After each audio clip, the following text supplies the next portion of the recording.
Open source software learning community.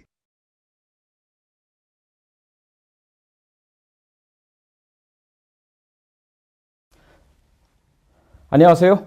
JSP 서블릿 조효은입니다. 자, 오늘부터는요, JSP하고 서블릿에 대해서 기초, 기본, 그 다음에 중급까지 한번 배워보도록 하겠습니다. 지금까지 웹 프로그램 그러면요, JSP만 알고 계실 거고요. 또 굉장히 또 어렵다라는 생각을 많이 하실 건데요. 저하고 함께 하시면서 JSP가 그렇게 어렵지 않구나. 그리고 JSP와 서블릿이 다른 게 아니구나. 같은 거구나. 방법이 차이가 있구나. 그 정도구나. 라는 것을 확인하도록 하겠습니다. 그리고 20강이 이제 끝나게 되면은 실질적으로 개발할 수 있을 정도까지 할 수 있다는 것을 보여드리도록 하겠습니다. 그리고 여러분들도 다 잘 할 수 있을 것입니다. 자, 일단은 웹 프로그램을 하기 전에는요, 기본 용어들이 중요합니다. 이 용어들을 무시하고 그냥 시작하다 보면 어느 순간 용어에 대한 응용을 하다 보면은 다 그냥 힘들다고 포기하는 경우가 많습니다. 그래서 이제 이 정확한 용어들부터 시작하는 게 JSP의 가장 중요한 시작이 되겠습니다. 자, 용어를 볼까요? 첫 번째 용어는요, 이제 서버하고 클라이언트라는 겁니다. 서버하고 클라이언트라고 있는데요. 클라이언트라는 건 여러분들 이제 브라우저라고 생각하시면 됩니다. 브라우저 생각하시면 되고요. 그래서 이제 요 브라우저는 여기 이제 인터넷이라고 이제 생각하시면 되고요. 요 부분이 인터넷 부분이고, 서버가 이쪽 부분입니다. 이제 제공을 해주는 서비스를 제공해주는 부분. 그 다음에 여러분들이 요청을 하는 부분이 바로 요 클라이언트입니다. 클라이언트라는 거는 이제 브라우저 쪽을 얘기하는 거고, 서버 쪽이라는 거는 요청을 받아서 클라이언트 브라우저의 요청 결과를 보여주는 것이 서버가 되겠습니다. 자, 그럼 클라이언트하고 서버가 왜 중요하느냐? 이 중간에 서로 대화의 약속이 없다면 서로 못 알아듣겠죠? 그래서 이제 그 약속을 말하는데요. 그 약속에 어떤 규칙이 정해 있는, 여기 한 잠깐 보도록 하겠습니다. 자, 클라이언트가 예를 들어서 이제 요청을 합니다. 서버한테. 요청이라는 거를 리퀘스트라고 얘기하고요. 서버야, 뭐 해줘? 라고 얘기하는 겁니다. 예를 들어서 간단하게 생각하면요. 네이버.com. 그러면 네이버야, 너 화면 보여줘? 그 얘기죠. 어렵게 생각하시면 안 됩니다. 우리 서버야, 어느 화면 보여줘? 라고 얘기를 했다 보면 서버는 그걸 처리를 해서 화면을 보여주게 됩니다. 자, 우리 OLC는요, 그렇죠? 오픈 라이센스는요, 그 화면을 보여줘라고 하면 서버가 어떻습니까? 그 화면을 만들어서 보여드리죠. 그 마찬가지로 클라이언트 서버는 대화를 하게 되는데, 그걸 바로 리퀘스트, 그 다음에 서버가 클라이언트에 응답하는 거를 리스판스, 보내주는 거를 리스판스라고 얘기합니다. 자, 그럼 잠깐 돌아가는 걸 살펴보도록 하겠습니다. 여기 보시면 10, 20, 100일이 있는데요. 이게 무슨 뜻이냐? 10, 20, 100일 이렇게 보내면 10 더하기 20을 해라 라고 이제 보낸다고 약속을 했다면 이쪽에도 규약을 갖고 있어야 되고요. 여기 규칙 1이죠? 여기 100일이 있으니까 100일을 플러스를 하겠다. 그럼 여기는 10 더하기 20이 되는 이유는 뭡니까? 예, 바로 여기 있죠? 101을 더하기로 하겠다라고 했기 때문에 바로 요거를 덧셈으로 이제 이해를 해서 10 더하기 20을 하는 거죠. 자, 남의 컴퓨터에 자바 프로그램을 돌려서, JVM이죠. 자바를 프로그램을 돌려서 결과를 얻어낸 다음에 서버는 이런 처리를 하는 거죠. 자, 그러면 어떻게 했습니까? 이제 30을 만들어내고 5를 붙여서 클라이언트에 돌려줬습니다. 그럼 클라이언트는 이 5를 보고 어떻습니까? 이 5를 보고 5를 보면 5는 성공이네. 즉 30 성공했다. 즉 10 더하기 20은 30인데 성공한 거야 라는 걸 보여주는 게 바로 대화가 되겠죠. 이 대화를 할 수 있는 거는 바로 뭡니까? 프로토콜이라고 그래가지고 규약이라는 게 있습니다. 그러면 이제 클라이언트는 요청을 하는 거고, 이런 데이터를 줄 테니까, 자, 이런 데이터를 줄 테니까 너는 이렇게 처리를 해서 남의 컴퓨터에 있는 JVM 이용을 해서 처리를 해서 이 데이터를 이렇게 보내줘. 그러면 나는 30을 얻었어 라고 해서 요청하는 것과 처리하는 것이 다른 컴퓨터가 되는 거죠. 그거를 클라이언트 서버라고 얘기를 합니다. 자, 두 번째는요. 두 번째는 바로 요청, 그 다음에 리스판스 얘기했는데, 클라이언트 서버에 대해서 요청이 들어가는 게, 야, 뭐 해줘, 리퀘스트. 야, 클라이언트 받아 하고 어땠습니까? 결과를 보내주는 게 리스판스입니다. 서버는 그 요청을 우리가 원하는 거를 해결을 해서 여러분 클라이언트에 보내주는 거고요. 자, 그럼 여기에 뭐가 있어야 된다고 그랬죠? 규약이 있어야 됩니다. 약속이 있어야 됩니다. 약속. 그래서 아까 약속을 보시면, 약속을 보시면 여기 있네요. 이렇게 규칙을 여기와 요 규칙을 클라이언트도 갖고 있고요. 서버도 갖고 있죠. 이렇게 갖고 있습니다. 자, 이걸 보고 어떻습니까? 처리를 하는 거죠. 요청을 처리해서 그 규약대로 뭡니까? 우리 10 더하기 20을 이렇게 보낼 거야. 그러면 10 더하기 20으로 바꿔서 30을 하고 30 성공을 어떻게 됩니까? 프로토콜에서는 규약을 30, 쉼표 5 해서 보내면 성공이야 라고 해서 결과를 뿌려주겠죠. 이런 약속이 필요합니다. 자, 그럼 다시 두 번째 용어가 뭐였습니까? 첫 번째 용어는 클라이언트와 서버, 요청하는 거와 요청을 들어주는 거. 서버는 요청을 해결해서 요청을 응답한다라는 게, 두 번째는 이제 리퀘스트라는 용어와, 야, 서버야 뭐뭐 해줘. 그래 받아라고 해서 결과를 보여주는 게 리스판스. 세 번째가 이제 프로토콜입니다. 프로토콜이라는 거는 서로 클라이언트와 서버의 약속을 얘기하는데요. 그 약속을 이렇게 서로 똑같이 갖고 있어야 되겠죠? 그걸 프로토콜이라고 얘기합니다. 프로토콜. 자, 그래서 프로토콜이 있는데요. 그 세 번째가 이제 프로토콜이고요. 그러면은 이 웹에서는 어떤 규약을 갖고 있냐면, 웹에서는 HTTP, 하이퍼텍스트 트랜스포트 프로토콜이라는 하이퍼텍스트를 전송하기 위한 뭡니까? 규약을 만들어 있습니다. 그 규약을 우리가 이제 배워서 쓰는 거죠. 그러면 배운다라고 할 때, 벌써 우리는 HTML 같은 거는 우리가 조금 한다라고 이제 생각을 가정하에 이제 들어가게 되는 건데요. 뭐 그렇다고 어려운 거는 쓰진 않고요. 쉽습니다. 그러니까 이제 하면서 이제 차차 배우실 거고요. 그게 이제 결론적으로 우리는 뭡니까? 요청을 하면 그 프로토콜에 의해서 주고받는 거고요. 클라이언트에서는 요청을 하고, 서버에서는 뭡니까? 그거를 처리를 해서 HTML로 만들어서, HTML 텍스트죠. 텍스트를 어떻게 전송하겠다. 그러니까 우리 서버 쪽에서는 텍스트를 만든 다음에 클라이언트의 그 텍스트를 서버는 클라이언트로 보내는 거죠. 자, 그러면은 클라이언트가 서버로 요청을 할 때 텍스트로 만들어서 보내는 거고요.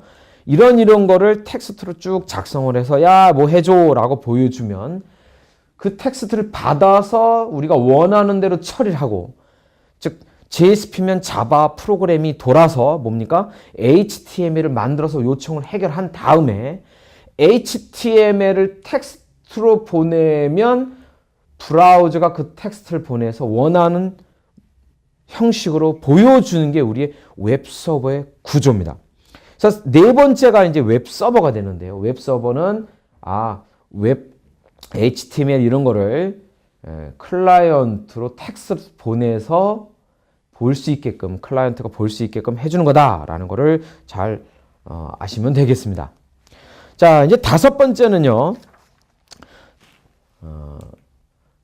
자, 보시면은 아까 이제 다섯 번째는 HTTP가 있었죠. 그 HTTP가 있는데요. 그 HTTP 프로토콜은 이렇게 구성되어 있습니다. 어떻게 구성되어 있냐면요. 헤드와 바디로 구성되어 있는데요. 헤드와 바디로 되어 있는데 다 텍스트로 만들어져 있습니다. 그러니까 아까 이제 말씀드릴 때 텍스트로 간다는데 클라이언트가 여기 있죠. 브라우저 쪽에서 텍스트로 만들어서 서버로 온다 그랬죠?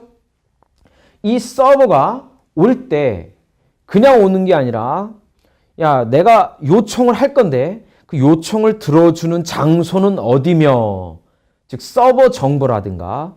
자, 그런데 얘는 HTTP야. 즉 프로토콜은 하이퍼텍스트 트랜스 프로토콜 1.1이야 라는 규약과 이미지는 JPEG 같은 거라든가 JPEG, 그 다음에 한글이 있고요. 그 서버에는 호스트라고 그러죠. 서버는 어떤 게 있고라는 정보. 그 다음에 이런 정보들을 쭉 텍스트를 만들어서 보냅니다. 근데 이 하이퍼텍스트는요, 헤드와 바디로 구성되는데, 헤드와 바디로 이제 구성되는데, 여기 보면은 헤드, 이게 여기까지가 이제 헤드고요. 바디는 여기 공백이 있고 밑에 바디가 되는데요. 리퀘스트는 보통 바디가 없겠죠. 예. 바디가 있을 때는 파라메터가 있을 경우는 이제 그때 이제 포스트 방식이 될 때 외에는 크게 이제 요청할 때는 없고요. 그래서 이제 이렇게 헤드 부분에 우리가 원하는 정보를 텍스트로 만들어서 서버로 오면 이 서버는 텍스트의 정보를 보고 어떻습니까? 처리를 하는 거죠. 처리를 한 다음에 그래, 너한테 보여줄게 하면서 어떻습니까? 여기 헤드 부분과 그 다음에 공백, 그 다음에 뭡니까? 바디 부분을 만들어서 보여줍니다. 자, 그럼 여기는 어떻게 만들어졌냐? 그러면 자, 아까 약속한 HTTP 1.1 버전에 성공했고 200 성공했고 그래 오케이 성공했어 그 얘기입니다.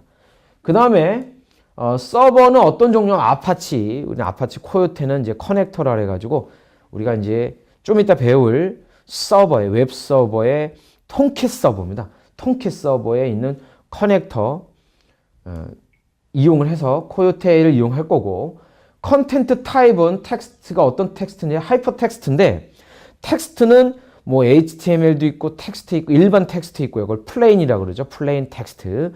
그다음에 XML도 있고 요새 많이 쓰는 뭐 13일이 금요일 영화 제목이죠. 제이슨. 자바스크립트 오브젝트 노테이션이라는 제이슨. 그 외에 여러 가지 텍스트가 굉장히 많습니다. 데이터들이. 어쨌든 데이터를 텍스트를 만들어 보낼 건데 우리 웹은 기본적으로 HTTP입니다. 그러니까 HTTP에 할 건데 요게 마임, 판토마임 할 때 마임인데 MIME 규칙이 텍스트인데 HTML일 거고요. 그런데 말이야 한글은 이유식 헤아랴 한글이고요. 그 다음에 전체 바디의 길이는 뭡니까? 219자 헤드까지 포함하지만 219자일 거고 만들어진 날짜는 요거야 라고 해서 하고 한 줄 넣고 바디가 시작됩니다. 자, 그 다음에 HTML은 HTML 태그로 시작하고요. HTML로 끝나게 되고 쭉 나가고 그 다음에 헤드 부분과 바디로 구성되는데요. 자, 요렇게 해서 이제 쭉 처리를 해서 요 응답 부분을 날아가면 요 바디 부분을 웹 브라우저가 어떻게 화면에 보여줄 때 짠 하고 보여주게 됩니다. 그게 이제 기본 원리인 거죠. 굉장히 중요한고요. 아, 이렇게 약속이 이미 있구나. 우린 약속을 이용을 해서 이미 되어 있으니까 우리가 약속까지 만드는 게 아닙니다. 이 약속을 이해만 하시면 이 약속이 이렇게 돼 있으니까 우리는 최종 결과를 HTML로 만들어서 바꿔서 보내면 이렇게 돼서 클라이언트에 전달되는구나 라는 걸 확인할 수 있습니다. 자, 그 다음에 이제 HTML 여섯 번째가 HTML인데요. 이 HTML은 기본적으로 좀 배우셨을 건데 HTML은 HTML로 시작해서 HTML 끝나고 헤드와 바디로 되고요. 브라우저에서는 뭡니까? 실제로 보여주는 데이터는 바디 부분입니다. 이 바디 부분에 데이터를 넣어서 만들어 치면은 뭡니까? 브라우저가 그거를 한 줄씩 이렇게 인터프리트 해가지고 데이터를 보여주는데 이 텍스트가 만약에 있다. 안녕하세요라는 게 만약에 있다면 그냥 여기에 텍스트 안녕하세요라고 보여주게 되는 거죠. 이게 HTML이고요. 그 다음에 이제 중요한 게 또 있는데 이제 스태처스라는 게 있습니다. 스태처스가 있고요. 그 스태처스라는 거는 7번이 이제 상태 코드라고 얘기하는데요. 그 7번의 상태 코드 200 성공해서 200 OK 이 서버에서 클라이언트로 돌려줄 때 성공했는지 안 했는지를 좀 알아야 되겠죠. 마찬가지로 리퀘스트가 보낼 때도 스태처스가 있습니다. 0, 1, 2, 3, 4. 이제 요청을 잘 보냈어. 그게 뭡니까? 4번이고 아직 안 됐어. 준비하고 있어. 0번. 준비하고 있어. 1번. 가고 있어. 2번. 거의 보냈는데 아직 뭐 3번. 잘 갔어. 4번. 그 다음에 뭡니까? 100번 처리해. 에러. 그런 뭐 경로 같은 거 조금 경로 못 찾았어. 400, 404. not found. 200 OK. 300 에러. 300 좋아하시죠? 영화 300 별로 안 좋습니다. 우리는 200입니다. 그렇죠? 근육맨보다 꽃미남 200이 좋고요. 그 다음에 뭡니까? 200 OK 해가지고 이제 보내주시면 우리는 이제 200이 돼야 되는 거죠. 500 그럼 뭡니까? 문법 에러. 그러면 쫙 뭐 에러 났어 하면서 쭉 에러가 나게 됩니다. 이게 이제 상태라는 건데요. 상태 중에 상태 코드라고 얘기합니다. 이 코드가 잘 기억을 해줘야 되는데 이 코드가 어디 같이 날아간다 그랬습니까? 보시면 이 코드는 여기 있네요. 200OK에서 날아갑니다. 200OK 그러면 성공했어 그 얘기죠. 그러니까 처리 성공해서 날아가면 HTML이 있으니까 너는 브라우저에서 보여줘라는 약속이 되는 겁니다. 이게 상태 코드고요. 자 그러면 이제 이 작동 원리를 보시면 여기 작동 원리가 이제 이렇게 request and response를 한 쌍으로 하는데요. 이게 웹에서는 여기 있네요. 한 쌍으로 request and 한 쌍으로 하는데요. 이 한 쌍으로 할 때 이거를 이제 상태라고 얘기하는데 웹에서의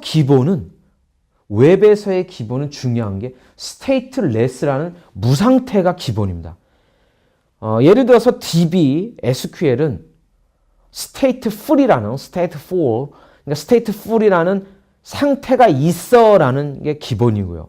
웹에서는 HTTP는 stateless라 해가지고 상태가 없어라는 게 기본입니다. 이 상태가 없다는 게요.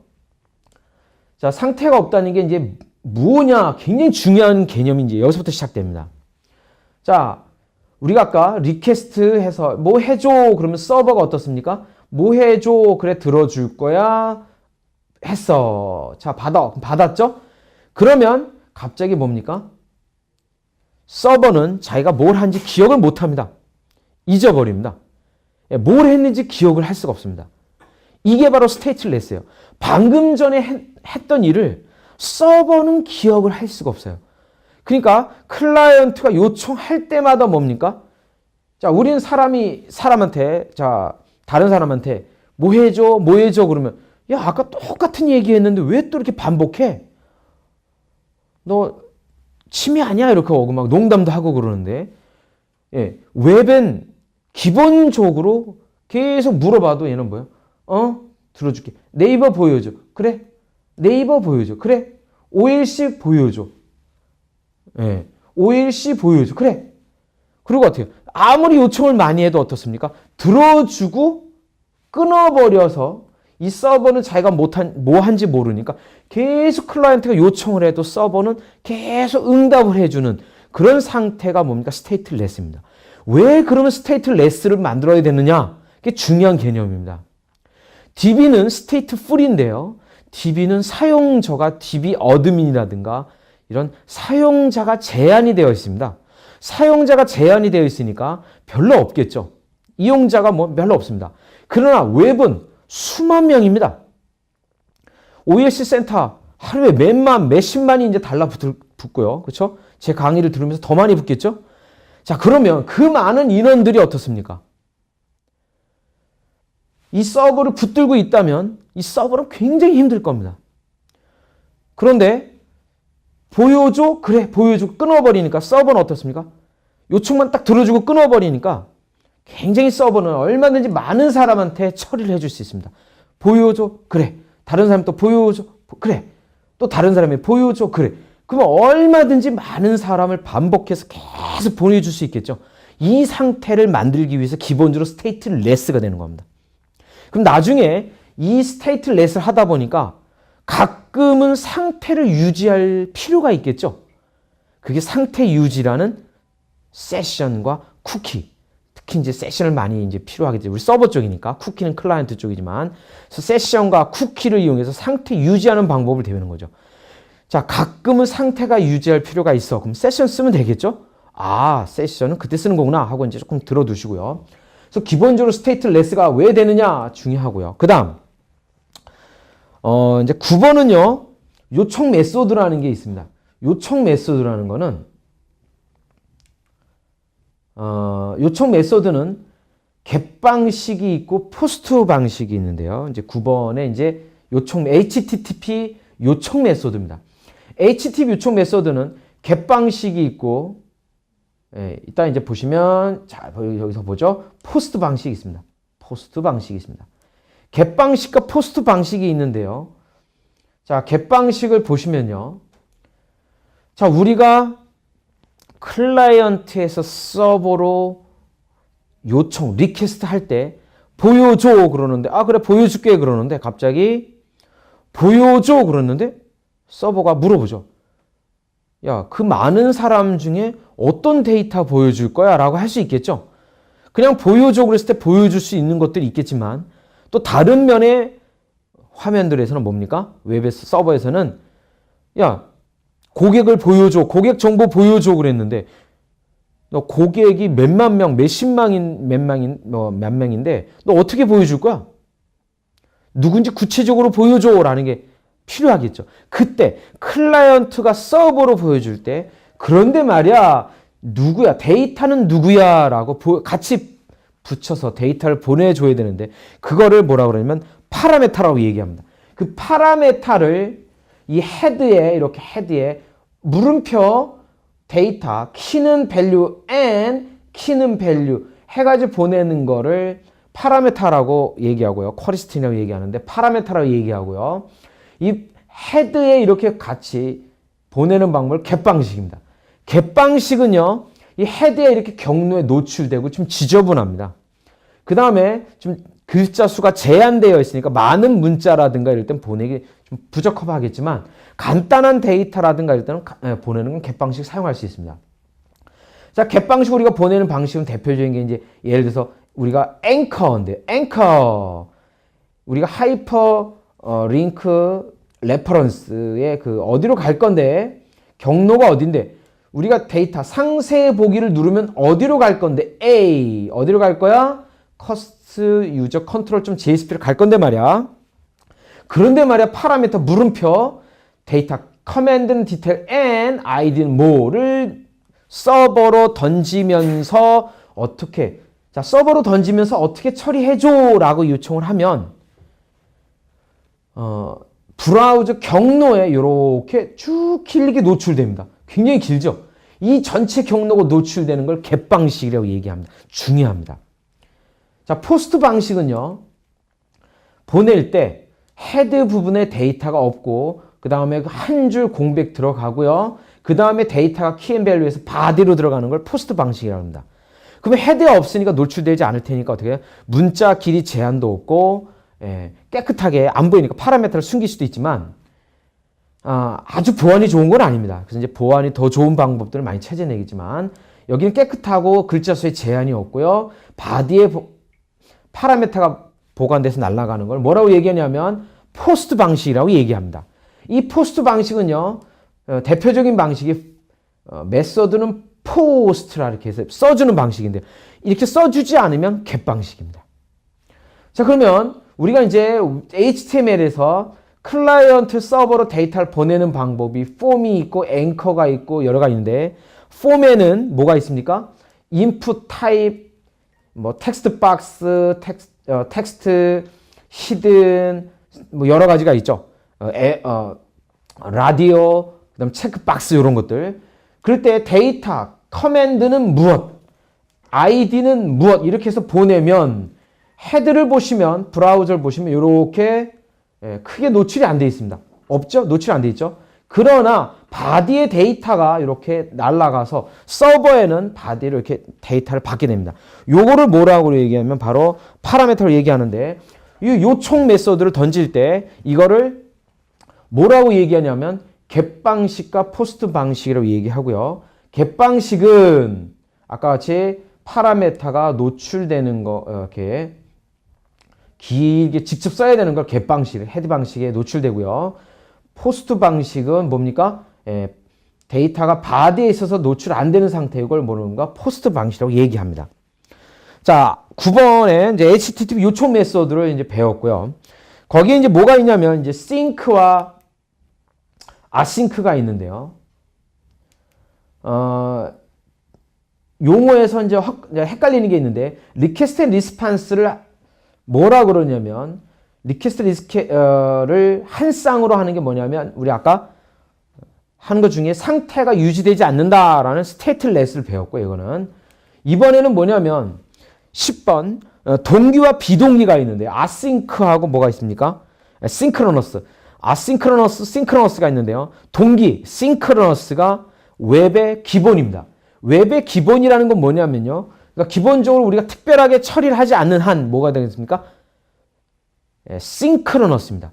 특별하게 처리를 하면 아싱크로너스입니다. 그래서 아무 처리를 안 하고 기본적으로 사용하면 싱크로너스가 되는데요. 이 싱크로너스 특징은 뭐냐면 브라우저에서 서버로 요청을 할 때 잘 보시면 리퀘스트하고 서버가 처리할 동안은 아무것도 처리를 안 하고 클라이언트는 뭡니까? 응답을 기다립니다. 응답을 기다리는데요. 이 응답을 기다려서 서버에서 클라이언트로 데이터가 날라오는 걸 계속 기다립니다. 그 응답 기다리는 거. 그 응답 기다리는 걸 뭐라고 얘기하느냐? 그 상태를 싱크로너스라고 얘기합니다. 그러니까 옛날 인터넷을 보시면 참을인이죠. 하나 눌러놓으면 하얀 공백이 쭉 내려오면서 그 과정이 보입니다. 사진을 보고 싶어요. 그럼 어떻습니까? 그 과정이 보이면서 조금 내려오는 게 보입니다. 그게 뭐냐면요. 클라이언트 브라우저는 그 데이터를 보여서 보여주는데 아무 일도 못하고 데이터를 이렇게 다 올 때까지 다 기다리는 상태. 그리고 뭐라 합니까? 요새는 빨라지니까 팍 오고 뜨게 되겠죠. 예. 요새는 이제 워낙 빠르니까 그걸 구별 못 하겠지만 전체 화면, 전체 데이터를 다 가져와서 화면을 깜빡 하면서 어떻게 했습니까? 밑에 녹색 프로그레스 바가 쭉 올라갔다 떨어지는 이런 상태가 뭡니까? 싱크로너스인데요. 우리가 이제 가끔 처리하다 보면 아싱크가 필요한데요. 이 아싱크라는 건 뭐냐면 요청을 해놓고 대답이 오는 과정에서도 다른 데이터를 주고받을 수 있습니다. 데이터만. 화면은 그대로인데 한 부분의 데이터만 바꿔서 바꿀 수 있는 상태. 그런 것들이 뭡니까? 싱크로너스, 아싱크로너스입니다. 싱크로너스에 아 붙어서 에이싱크로너스에서 에이싱크로너스, 아싱크로너스 됩니다. 이 아싱크로너스가 뭐냐? 자바스크립트에다가 XML과 자바스크립트의 XML에다가 이용을 해서 아싱크로너스를 만들면 그게 AJAX죠. AJAX. Asynchronous JavaScript and XML. AJAX가 되는 겁니다. 뭐 어려운 게 아니죠. 그래서 이제 결국은 용어를 알고 자바스크립트에서 어떻게 처리할 거냐. 그래서 요청하면 한 부분만 데이터를 요청하면은 서버에서 처리해서 그 데이터만 갖다 주고 그 화면 한 부분만 전체가 깜빡이고 다른 데이터 올 동안에도 어떻게 보면 바로바로 그 부분만 바꿀 수 있는 데이터를 바꿀 수 있는 부분이 아싱크론 처리입니다. 10번이고요. 중요한 용어입니다. 11번 아까 이제 얘기한 게 파라미터 말씀드렸죠. 파라미터는 클라이언트에서 서버로 보내는 데이터를 뭐라 그런다? 파라미터라 그러는데 파라미터를 보내는 방식이 get 방식이 있고 포스트 방식이 있다 얘기했고요. 거기에 파라미터는 get 방식 and 키는 value, 키는 커맨드는 디테일 and 해서 여기 앰퍼스트로피 하면 여러 개 날 수 있는데 공백이 들어가거나 특수문자가 들어가면 이게 없어집니다. 그래서 안 날아갑니다. 조심하고요. 공백 없애야 되고요. 그 다음에 이제 12번 정적 문서와 동적 문서인데 우리 HTML을 정적 문서라 보시면 되고요. 정적 문서라 보시면 되고 우리 JSP를 기본적으로 동적 문서라 보시면 되겠습니다. 정적 문서는 HTML을 우리가 브라우저로 돌리면 아무 변화가 없습니다. 언제든지 언제 어떻게 뭐 요청을 하든 똑같습니다. 바뀌던데요. 그거는 뭐냐면 클라이언트 단, 그러니까 HTML이 클라이언트 단 정적 문서인데요. 그 클라이언트라는 건 뭐냐면 브라우저만 있으면 돌아가는 걸 클라이언트 단이라고 얘기하는데 웹 서버가 반드시 있어야 되는 게 서버 단이고요. 그래서 우리는 서버 단을 배우는데 최종 목표는 서버 단에서 클라이언트 단 HTML을 만들어서 클라이언트로 보내줘서 클라이언트가 뿌려주는, 브라우저에서 뿌려주는 게 최종 목표이기 때문에 클라이언트 HTML 배우는 것 뿐이고 실제로는 우리 JSP 서버 동적을 배우는 거고 HTML이 정적인데요.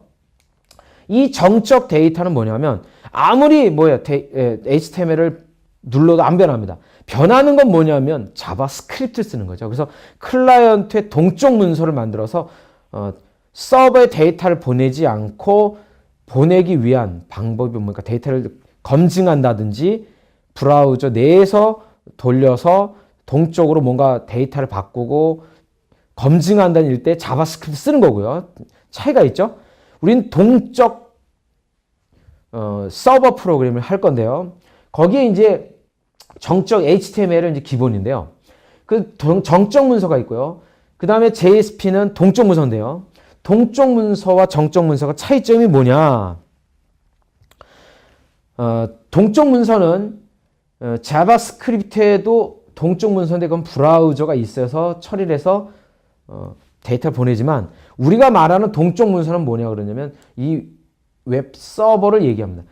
여기 이제 정적 문서를 여러분들이 만들어서 이 HTTP 서버에 갖다 놓으면 이 그대로 텍스트를 그냥 밀어줘서 여러분 브라우저에 보내는 거죠. 그러니까 바뀌지 않는 텍스트를 만들어서 보내주는 게 뭡니까? HTML인 정적 문서인 거고요. 만약 웹 서버에 갖다 놨는데 JSP를 갖다 놨다 그러면 어떻게 됩니까? 이 녀석이 JSP가 HTML이 돼서 HTML이 바뀌어서 여기다 갖다 놓으면 HTML이 클라이언트로 날아가는 거예요. 그러니까 동적 문서는 프로그램이 돌아서 뭡니까? HTML 바꿔서 우리가 원하는 걸 만들어내는 걸 뭐라 그러니까 동적 문서라고 얘기합니다. 자, 그러면 13번에 HTTP 서버를 한번 확인을 해보겠습니다. HTTP 서버 13번은요. 여기가 이제 뭐냐면 HTTP 서버입니다. HTTP 서버는 이 웹 서버가 뭐냐면 이런 통캣 서버를 옛날엔 통캣이 서버가 아니었는데 지금은 통캣 서버로 얘기를 하고요. 이 통캣 웹 서버 안에는 뭐가 있냐면 HTTPD와 데몬 그 다음에 HTTP 서버인데 이게 옛날에 아파치의 HTTP 서버 C로 만든 녀석이죠. 근데 이제 통캣 안에는 이제 통캣에 우리 JSP는 이제 자바 같은 거로 만든 거지만 C로 만든 옛날에 이제 유명한 거죠. 그 HTTP 서버 같은 거를 이용해서 여기는 HTTP 서버는 HTTP 즉 HTML만 브라우저 클라이언트로 밀어주도록 만들어져 있는 거죠. 거기 이제 밀어주는 거고 요게 뭐냐면 바로 뭐냐면 컨테이너라고 얘기하는데 통캣에서는 까탈스러운 까탈리나라고 얘기합니다. 굉장히 까탈스러운 까탈리나. 이 까탈리나에 뭐가 있냐면 엔진이 있는데요. 자동차에 엔진이 있듯이 자동차 껍데기 컨테이너가 있죠. 자동차 중요한 부속 뭐예요? 엔진. 근데 엔진만 있다 가나요? 아니죠. 컨테이너가 있어야 되죠. 컨테이너를 감싸서 엔진이 있는데 그 엔진이 뭐냐면 자스퍼라고 얘기하는데 그 자스퍼가 프로그램이 돌아서 우리가 원하는 걸 막 돕니다. JSP는 서블릿이 되는데 서블릿 됐다가 서블릿은 자바 코드인데 자바인데요. 그래서 돌아서 HTML 만들어서 여기다 HTML을 밀어줍니다. 그럼 여기 밀어주는 녀석을 뭐냐면 연결고리를 코요테라고 그러는, 아까 보셨죠? 그 코요테라는 커넥터가 여기 있는 HTML이 JSP가 HTML 돼서 HTML을 여기다 갖다 놓으면 바로 얘가 밀어주게 되는 거죠. 그 역할을 하는 게 HTML만 전문적으로 밀어주는 역할이 뭐가 됩니까? HTTP 서버. 그 다음에 JSP라든가 이런 거를 자바 코드로 바꿔서 자바 돌아서 HTML로 만들어서 만드는 역할을 하는 게 뭐니까? 컨테이너 엔진이라고 얘기합니다. 바로 웹서버가 되기 위해서는 우리는 기본적으로 뭐가입니까? HTTPD, HTTP 서버, 컨테이너가 필요한 거죠. 그러면 HTML을 만들면 정적 문서가 되는 거고요. 정적 문서는 뭐가 되느냐? 바로 여기서 들어가지 않고 그냥 와서 봅시다. 요청했어요. 그럼 HTML이면 확장자 HTML을 보고 그냥 HTTP 서버에서 찾아서 HTML을 보내서 브라우저 모양을 보여주는 역할을 하는 거고요. 자, 동적 우리 JSP를 보시면, 자, 이게 확장자 JSP 보면 HTTP가 컨테이너로 보내서 엔진에 작업을 시켜서 막 작업을 시켜서 이게 뭡니까? 자바 코드가 돌아서 HTML 바꿨죠? 그 다음에 여기로 봐서 이거를 뭐니까 클라이언트를 밀어주는 역할을 해주는 게 뭡니까?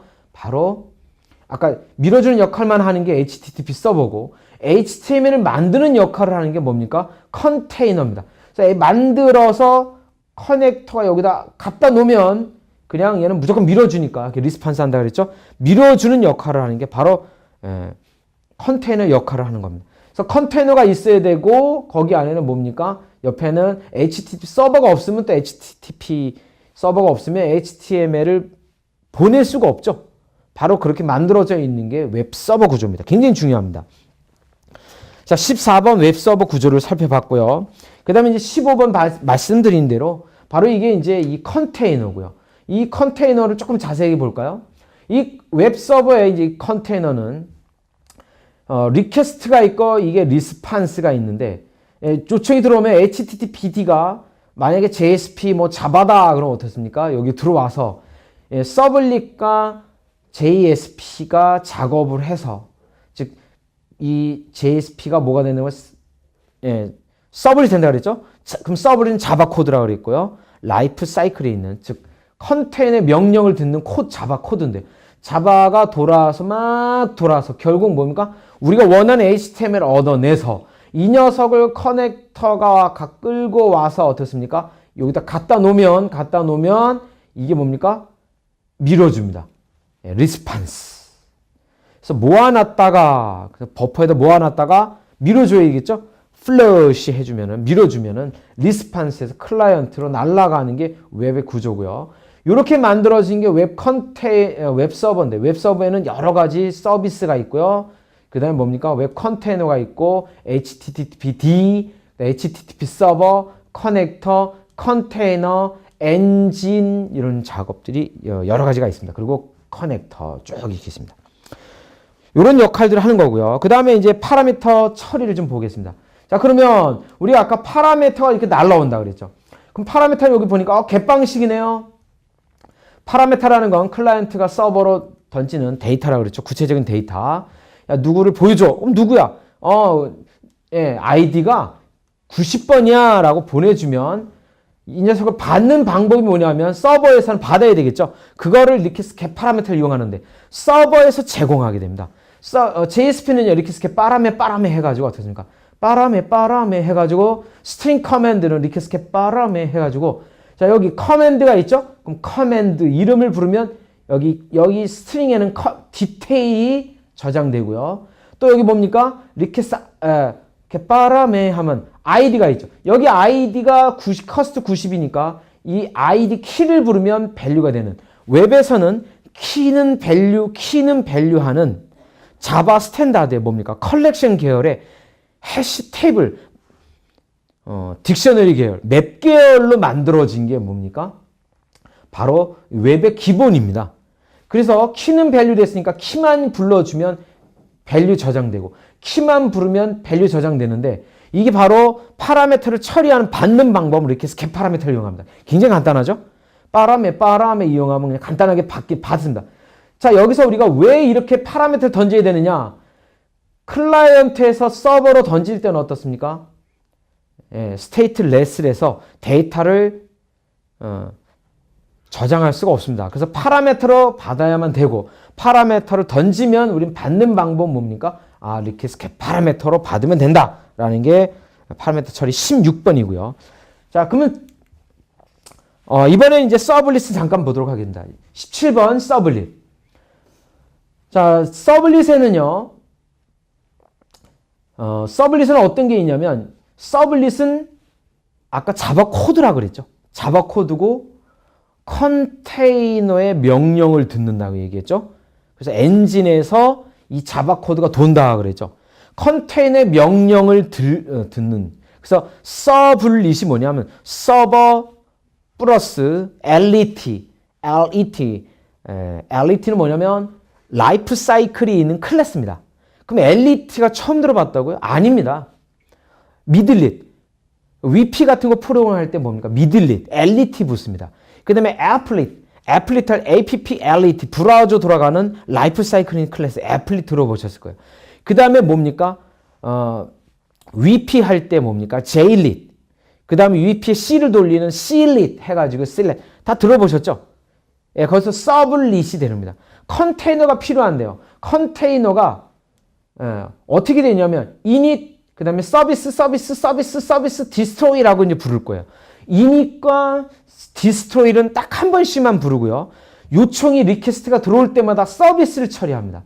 그러니까 우리는 만들어 놓을 때 init, 서비스, 디스트로이를 만들어 놓고, 서블릿이 그런 거예요. 만들어 놓고 기다리면 상황에 따라서 처음 아무것도 안 불렸니? 그러면 init 부른 다음에, 그래서 init은 활동 준비를 위해서 자원 초기화를 하는 녀석인데요. 자원을 준비해 해가지고 막 준비한 다음에, 자, 그러면 처리해줘. 서비스하고 돕니다.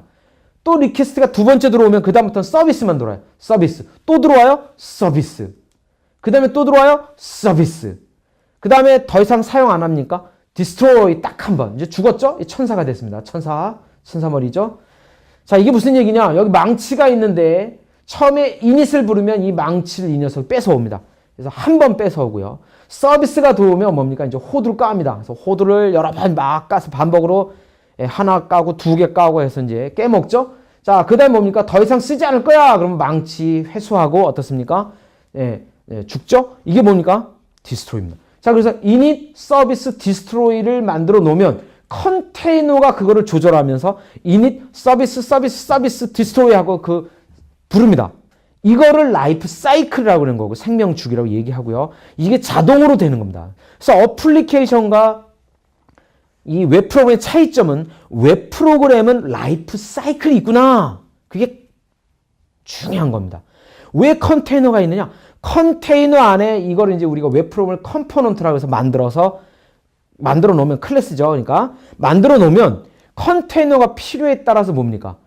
요청에 따라서 필요에 따라서 그걸 상황을 파악해서 아무도 없었니? 그러면 처음 한번 불러. init 초기화해. init 하고 부르고 그 다음부터 뭡니까? 서비스야 처리해줘. 더 이상 처리가 없네. 자원 회수해 하면서 디스트로이라고 부르는 걸 자동으로 불러주니까 우리는 이렇게 코딩만 해놓고 서블릿 안에 코딩만 해놓고 기다리고 있으면 자동으로 상황에 따라서 얼마든지 돌리게 되는 거죠. 그거를 뭐라 그러면 라이프 사이클이고요. 자바 코드로 만든 게 서블릿. 이 서블릿이 1997년에 나왔는데 이게 어려워요. 코딩하기가 좀 귀찮고요. 그래서 편리성을 주기 위한 게 JSP입니다. 그래서 우리는 JSP를 먼저 배우고 작업할 건데 JSP도 라이프 사이클이 있는데 라이프 사이클을 숨겼어요. 자동으로 JSP가 서블릿이 된다 그랬죠. 그러니까 어차피 서블릿 라이프 사이클을 자동으로 우리가 JSP를 할 때 자스퍼가 엔진이 돌릴 때 서블릿 만들 때 그 라이프 사이클을 자동으로 만들어줘요. 그래서 우리는 JSP에서는 뭡니까? 라이프 사이클 고려 안 하고 JSP에서는 그냥 작업을 하면 되니까 편리하겠죠. 그래서 이제 JSP를 우리가 쉽게 사용할 수 있는 거고요. 그러니까 결국은 서블릿인데 JSP가 서블릿 변할 때 라이프 사이클이 자동으로 만들어져서 우리보다 편리하게 사용한다. 그것만 기억하시면 되고요. 뒷부분에 서블릿 할 때 이제 자세하게 배우도록 하겠습니다. 그 다음에 18번 라이프 사이클. 서블릿 하면 JSP 하면 라이프 사이클을 빼먹을 수 없습니다. 바로 init, service, destroy를 만드는데 JSP는 라이프 사이클이 필요 없다. 그러나 필요하면 오버라이딩이라고 해서 다시 작성하면 되는데 init하고 destroy만 있고요. 이 서비스는 재작성할 수 없습니다. 그러니까 결국 JSP는 서비스를 다시 만들 수 없으니까 편리하겠죠. 이제 그래서 이제 그냥 자동으로 서비스를 바꾸는 거를 작업을 하시면 되겠습니다. 그 다음에 이제 19번이 이제 JSP가 바로 아까 얘기했죠. JSP는 곧 서블릿이 된다. 자바 서버 페이지가 이제 JSP고요. 자바 서버 페이지. 자바 서버 페이지고요. 자바 서버 페이지는 자바인데 서버에서 돌아가는 페이지 웹 클래스입니다. 웹 클래스. 페이지라는 건 웹 클래스예요. 그러니까 페이지가 웹 클래스니까 페이지가 하나 만들어졌다는 건 객체가 만들어서 돈다라는 의미입니다. 그래서 이제 JSP니까 클래스가 돼서 서블릿이 되는 거죠. 바로 돌아간다 이제 그 얘기고요. 20번 중요 용어 중에 이제 거의 다 왔습니다. 이게 이제 한 묶음으로 해야 되는 거지 이게 나눠 놓으면은 좀 힘들기 때문에 계속 진행을 하고 있습니다. 자, 조금만 좀 더 집중을 해주시면 되겠죠? 자, 보시면 웹 컨테이너는 바로 이렇게 이제 마더보드입니다. 우리 컴퓨터의 마더보드예요. 마더보드는 다른 걸 꽂도록 만들어져 있죠. 그 꽂는 규격이 뭡니까? 이렇게 포트 슬롯이라고 얘기하죠. 슬롯. 거기다 이제 꽂는데 이 슬롯들을 많이 만들어 놓습니다. 이 슬롯들을 많이 만들어 놓은 걸 우리 프로그램에서는 API라고 얘기합니다. API. 이 마더보드를 컨테이너라고 얘기합니다. 마더보드를 컨테이너. 그 다음에 우리가 뭐 수신카드, 뭐 TV 수신카드, BJ 사운드, 뭐 BJ 카드, 사운드 카드 이런 걸 꽂죠. 그걸 컴포넌트라고 얘기합니다. 그 컴포넌트가 바로 뭐냐면 우리가 웹 프로그램 할 때 컴포넌트를 만드는 거예요. 이 컴포넌트 단위를 만드는 게 우리가 웹 프로그램의 이제 기본인데요. 이 컴포넌트는 자기의 역할을 스스로는 역할을 할 수가 없어요. 자기의 역할을 스스로 할 수가 없습니다. 자, 그래서 컴포넌트를 만들어서 꽂아야만 자기 역할을 할 수 있어요. VJ 카드를 스스로 역할을 못 하죠. 그럼 VJ 카드를 여기다 꽂으면 자기 역할을 하게 됩니다. 자, 그러면 무슨 얘기냐? 이 VJ 카드를 꽂아서 돌면 도는데 혼자는 돌 수 없어요. 사운드 카드요? 혼자 돌 수 없습니다. 반드시 규격에 맞는 슬롯에다 꽂아야 되죠? 마찬가지로 우리가 규격을 만들어서 꽂아야 됩니다. 이게 바로 뭐냐면 컴포넌트와 컨테이너 규격인 API. 그래서 우리는 컨테이너와 컴포넌트, 웹 프로그램은 뭐냐? 웹 프로그램은 뭐냐? 컨테이너와 컴포넌트의 규칙을 배워서 익혀서 규칙대로 만들어 놓는 게 뭡니까? 웹 프로그램입니다. 그러니까 좀 외울 게 처음에 많아요. 근데 조금만 익혀두면 그렇게 돌아가도록 만들어져 있으니까 어떻습니까? 우리가 사운드 카드를 만들어야 되나요? 아니죠. 사운드 카드를 그러니까 뭐예요? 이렇게 우리가 예를 들어서 컴퓨터를 만들고 싶다 그러면 VG 카드가 제품이 나오죠. 그거를 사서 꽂으면 되는 거지. VG 카드 일일 만들 필요는 없습니다. 그러니까 웹에서는 이런 VJ 카드 역할 같은 게 간단하게 만들어져 있습니다. 그거를 우리는 우리가 원하는 대로 꽂아서 필요한 것들을 꽂아서 만드는 게 바로 이제 컴포넌트를 꽂아서 만드는 게 웹 프로그램입니다. 자, 그 다음에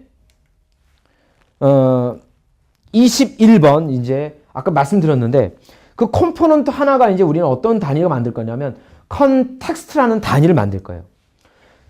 자, 컨텍스트라는 거 뭐냐면 헬로 월을 이제 월인데요. 월인데 WA로 월이죠. 이제 헬로 월을 만들 건데 이 헬로 월은요 배포 단위입니다. 우리는요 작업 그 배포 단위 실행 단위가 이제 컨텍스트인데요. 이거를 이제 배포 단위를 만들 거고 실행 단위를 우리가 만들어서 아카이브 묶으면 이렇게 만들어지는데 묶어서 컴포넌트를 만드는데 이 웹 XML을 DD라고 얘기합니다. Deployment Descriptor. 배포 디플로이먼트를 만들면 디스크립터를 만들면 배포할 때 이걸 어떻게 배포하고 어떻게 돌아갈 거라는 걸 간단하게 적어 놓는데 이걸 가장 먼저 읽게 됩니다. 컨테이너가.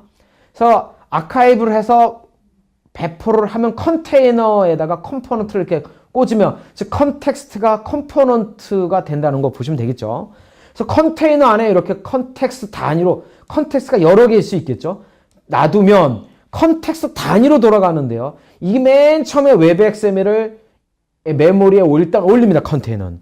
그리고 시작을 하면 init 하면서 init이 이 웹XML 데이터에 더 읽어가고요. 그 다음에 이제 뭐예요? 서비스가 불려주면서 얘가 작업을 하는 거예요. 웹 엔진에서 작업을 하게 되는 거죠.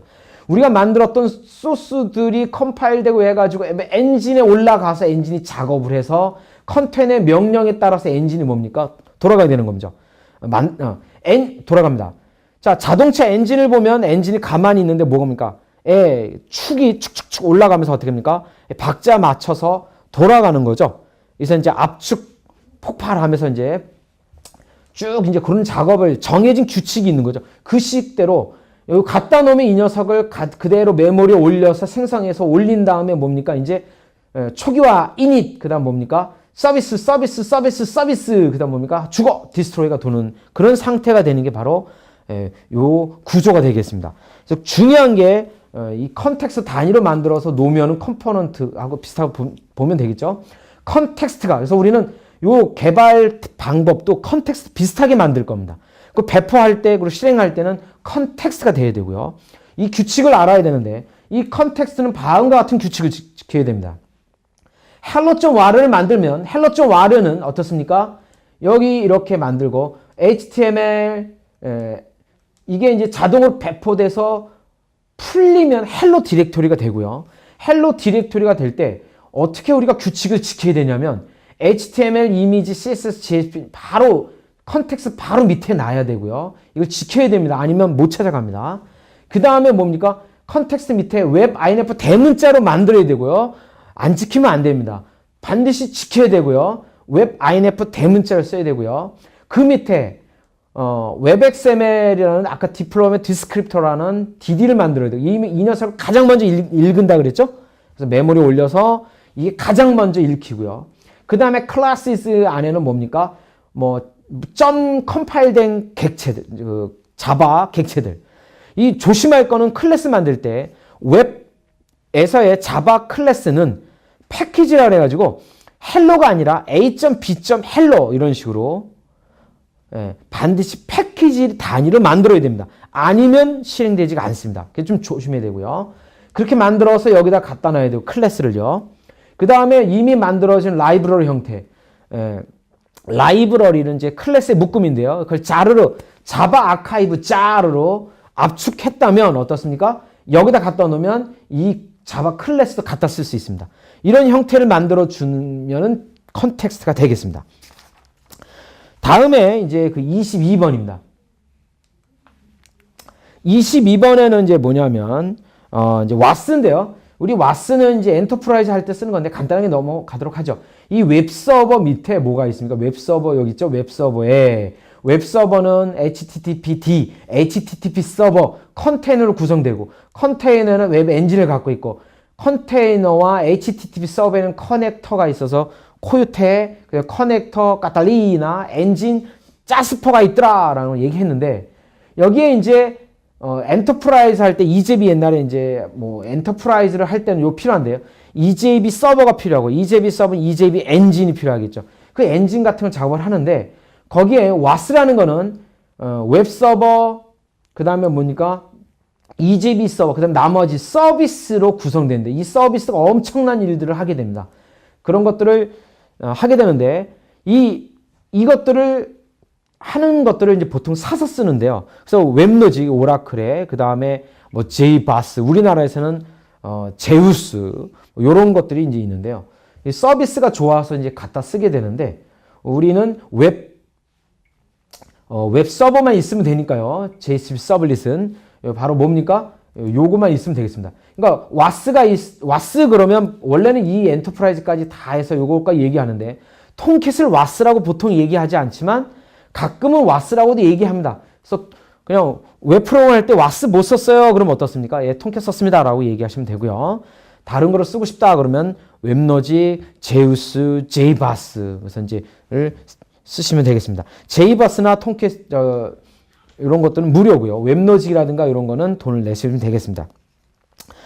자, 그 다음에 23번 레이어 티어를 배웁니다. 이 레이어 티어가 이제 웹 프로그램 뒷단에 갔을 때 뒤로 가면 굉장히 중요한 건데요.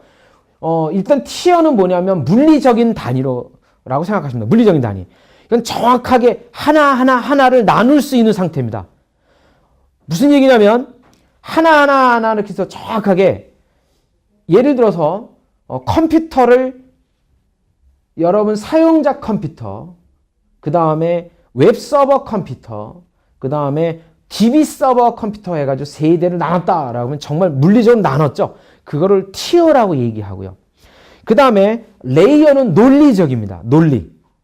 뭐 있긴 있는데 정확하게는 자를 수 없는데 나눌 수는 있어요.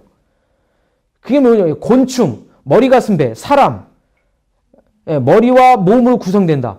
그럼 목이 어디냐? 그럼 얘기하면 어떻습니까? 여기다라고 얘기할 수 있겠지만 또 어떤 사람은 여기다 이렇게 해서 얘기할 수도 있고 있긴 있는데 정확하게 짚지를 못하죠. 어디부터 어디까지 대략 얘기한다라는 것만 알 수 있는 거지 정확하게 얘기는 나눌 수는 없는데 정확한 구분선이 없습니다. 그러나 있죠? 대략 있죠. 그래서 이제 그걸 나누는 거를 뭐라 그러면 레이어라고 얘기하는데 이 레이어는 프리젠트 레이어, 비즈니스 레이어, 그 다음에 데이터 레이어라고 얘기하는데 이 프리젠트 레이어에는 화면을 어떻게 처리해 줄 거냐, 보여줄 거냐 하는데요. 이 클라이언트 티어에는 웹브라우저입니다. 웹브라우저의 데이터를 어떻게 보내줄 거냐, HTML로 만들어서 어떻게 보내줄 거야 하는 게 우리가 JSP 용도겠죠. 바로 요거고요. 우리가 이제 JSP를 하게 되면 웹 프로그램을 하다 보면 데이터베이스에 관련된 작업을 해야 됩니다. 실제로 화면이 중요한 게 아니라 데이터를 가져와서 가공해서 어떻게 보여주겠다라는 게 중요한 건데 가져오겠다라는 게 바로 뭡니까? 요 DL단이 어떻게 가져오냐? 데이터를 어떻게 가져올 거냐? 그래서 DAO 이런 데이터 억세스 오브젝트라는 어떻게 접근할 거냐라는 중요한 문제가 되는 거고요. 그 다음에 비즈니스 여러 개를 가져와서 우리가 원하는 데이터를 바꾼 다음에 화면으로 보내줄 필요가 있겠죠. 그럴 때 비즈니스 레이어라고 해서 필요한 건데 우리는 이제 여기를 서비스를 만들어 가지고 작업을 하도록 하겠습니다. 뒤에는 처음에는 프리젠트 레이어와 데이터 레이어만 하다가 뒤로 가면서 비즈니스 레이어를 만들도록 하겠습니다. 그래서 이렇게 나누는데 화면단에는 JSP 서브를 이용해서 화면단, 그 다음에 뒷단은 뭡니까?